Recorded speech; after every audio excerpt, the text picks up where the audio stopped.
أهلا بكم في حلقة جديدة من سلسلة حلقات العلاج الكامل والشامل والوافي لمرضى الأورام. الحديث عن اللوكيميا. اللوكيميا هي زيادة كرات الدم البيضاء، في منها نوعين: أكيوت وكرونيك، أو لوكيميا حادة ولوكيميا مزمنة. اللوكيميا الحادة ALL أو AML هي بتصيب الأفراد من الأطفال إلى كبار السن باختلاف أعمارهم وسنهم. اللوكيميا الزيادة ديت زيادة كرات الدم البيضاء، هي زيادة في العدد ولكن نقص في الفعل والأكشن والبوتنشياليتي بتاعتها، يعني هي زايده. للاسف الشديد المريض ده يعتبر المناعه بتاعته قليله. الزياده ديت بتبقى سببها زياده في الانتاج في النخاع العظمي بطريقه شرسه، فبتضغط بالتالي على مكونات الاخرى في النخاع اللي هي كرات الدم الحمراء والصفائح. المريض بيجي بزياده مضطرده في عدد كرات الدم البيضاء، انيميا ونقص في الصفائح.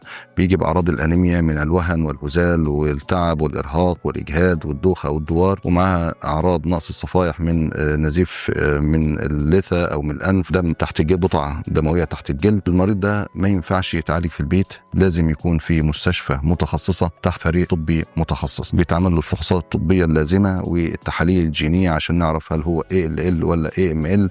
العلاج بيختلف بناء على التشخيص. حاليا في أنواع أدوية جديدة بتهاجم الخلل الجيني المتسبب في حدوث هذه اللوكيميات، ومع نسبة شفاء عالية إن شاء الله. شفى الله الجميع وكل خطة علاجهم بشفاء التام.